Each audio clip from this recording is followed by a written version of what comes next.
Yes, we are back again with another interview. As always, we sit down with different people, as I just told you. So today, we are joined by this beautiful lady. A little bit about yourself. Who are you? And for the viewers who saw you for the first time, and tell us where you from and why are you exactly in Rwanda right now? My name is Tola Adegbite. I'm a fashion designer, my brand. I'm a creative director and founder of Turfa. So I'm here in Kigali for the Africa Soft Power event. I showcased in the gala that they had a couple of days ago, and we also had a pop-up with Bella Niger a day after. You are the founder, as you just said, and the creative director of TOFA. So tell us, why did you choose the career of fashion designing? Was it something you loved? Take us through that journey of like starting as a fashion designer, creating your brand. Take us through that journey. How was it? Where did it come from? Was it something you loved? Take us through the journey. Yes, it's a very interesting journey. I studied graphic design and visual communications for my first degree, and I moved through the whole creative industry. I've been in interior, I've done furniture design, I've done advertising, but all along as a child I've always sort of sketched clothes. I've always done sketches of clothes just for fun. So I have lots of notebooks with designs. So while I was working as a manager and in the creative aspect of the furniture company I was working with, I got really bored and I felt like this is not what I'm meant to do. I felt like there's something else that I should be doing, but I wasn't quite sure. So I quit my job. I stayed at home, believing that it would come to me. So I never really thought about all the sketches I'd been making until one day I was just sitting down one morning having tea, and then something said to me, why don't you make one dress? Why don't you make a dress from one of your sketches? At the same time, all that period when I quit my job, my sister had a shop in Lagos, like a fabric shop. And I used to go there, spend time with her, and I fell in love with the silks, like the beautiful, vibrant colors. So I would go there, buy them, keep them, didn't know what I was going to do with it, but just kept them. So when I felt, okay, I'll make a dress, I picked one of them and made a dress.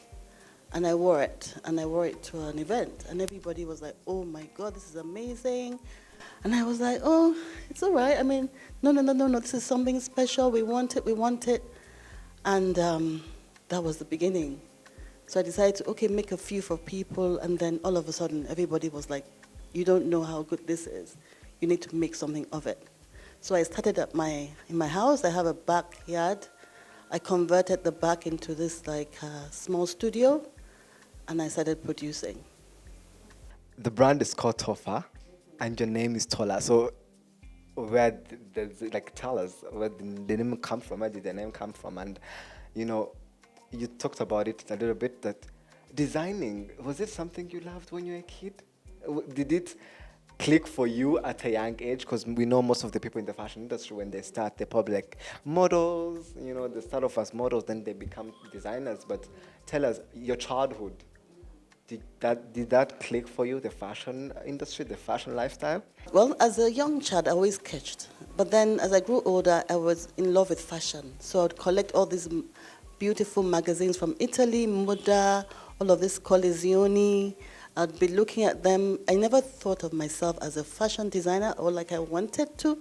But when you look back, there was like a story being told that I wasn't aware of.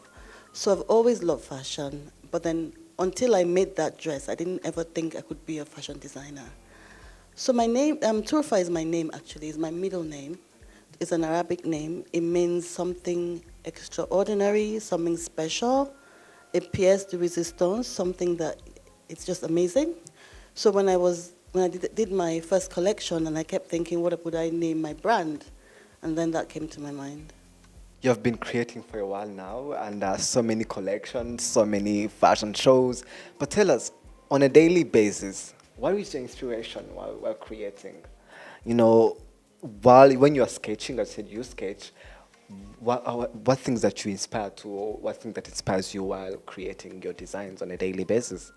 I get my inspiration from very many different things. Sometimes it could be the fabrics, sometimes it could be nature, flowers, travel. When I travel a lot, I get inspired. I'm always sketching either by colors of the environment, or anything inspires me.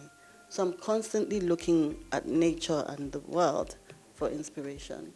What do you think makes you different from any other brand that we sell there? What makes you think that Tofa is different from any other brand? You said you're inspired by the nature and everything around us, but tell us, what makes you different from any other brand that we see in Africa, in Rwanda, like in the world? Tell us. Okay, so I think also from my heritage. So I'm a Yoruba girl. I grew up in Nigeria, in Lagos. My grandmother was like a princess, and as a child, they used to dress very flamboyantly and very stylish. And so you can tell from the brand that I'm very bold and very expressive. I'm not afraid to make statements, either in the shapes or in the colors or in the fabrics. So I always want, like, my idea is a Tofa woman should be able to stand out. She should be confident, that she should be somebody who people say, oh, wow, when they see her, she's not a wallflower, she doesn't blend, So I'm constantly looking for ways to make a confident woman look really beautiful. And men, because I do make clothes for men as well. What are you most proud of in your journey as a designer so far? You told me earlier, before we started off like 2016, but so far, what are you most proud of? What is one thing that you did in your career? Like, I think this is really huge for me. British Vogue features. I have been in it a couple of times, or 3 times, or even more. More, like on different levels, either as myself or somebody that was notable wore some of my clothes. So I mean, it was it's very flattering and nice to see that British Vogue actually thinks that you're good enough to be in the magazine. What was it like for you to see yourself in British Vogue? There you had, like, I think for me, the one that I saw 3 of them. There's one that was in Priyanka Chopra was in the cover. There's one Rihanna and Asap was in the cover. There's another one that I saw you were featured in with British Vogue, Edward. Like, tell me, what was it like to, as an African girl, to see yourself that far? British Vogue is like the high key in the fashion industry. It was like an out-of-body experience, to be honest. And especially that I'm in the Vogue when the cover of the women that I really like. Rihanna is amazing. Chopra, she's special, and also because there is also talking about diversity as well. So in those features, it's like you see people that look like you on covers, and then your designs are actually in it as well. So it's something that's really special to me. Yeah, in your career, you have dressed so many celebrities. Even though we talked about the Vogue, but in your career so far, you have dressed so many people. Like, we can talk about Tiwa Savage for so many times in her music videos and everything. You have dressed her and many other more celebrities. For you, what does it look like for you to work with these big names, huge names? We talk about Vogue, we talk about styling celebrities using your brand. What does it mean to you to put yourself out there like that? No, I haven't actually reflected on it like that, but those are huge names. Those are huge names, absolutely, and it's also great that they seek you out and they say they want to wear you, even if it's through their stylist or themselves. It just really feels like that you're on the right track. You're probably doing something that people really, really appreciate, and that feels good. The African fashion industry has grown for years so much. We have seen so many fashion shows. We have seen so many fashion brands that are growing up and coming up. So for you, as someone who has been here as an iconic and a trendsetter, what does it mean to you to see all this growth in African fashion? Like back, I think last year or something, we had this Vogue cover, the British Vogue, where we had like black supermodels from Africa, and then so many designers are making it to international. We are seeing Arise Fashion Week, like every year we have Naomi and Alton Mason coming to walk for shows in Africa. So what does it mean to you to have such growth in Africa? First, Arise was 2019. I opened the Arise show, and that was the time that Edward Enninfo was in Nigeria, in Lagos, with Naomi and all of them. And he mentioned in one of the next series that he did, his Vogue, next Vogue, that he did in the editor's space. He said that he was particularly impressed by my design. He was happy to meet me, and that was nice. And also, it feels good that we've been there for so long, and then finally the limelight is on us, and it helps that people like that can help project the brands, and the talents. So yeah, I think that we have a long way to go, because there's so much talent in Africa, on the continent. There's so much. So when people like me, if we are able to break the mold, it just gives hope to other people behind, saying, you can do it. It's our time. We should take advantage of it now. Even though we are celebrating and talking about your journey and what you have done so far, but what do you think should other brands learn from you? You know, what do you think should other African brands? Because you have been in Rwanda, you have seen our fashion brands, you have worked with some. So, what do you think they should learn from you? You know, to make it so far. You know, to also go to Vogue. You know, we need our Rwandans like appearing in Vogue, featuring in Vogue. What should they do? What should they learn from you? I think first they have to be very authentic, and not to be afraid to be different, and have their own identity and their own story. You need to stand out. You need to pursue excellence in your design, in your finishing. There's nothing like an African standard.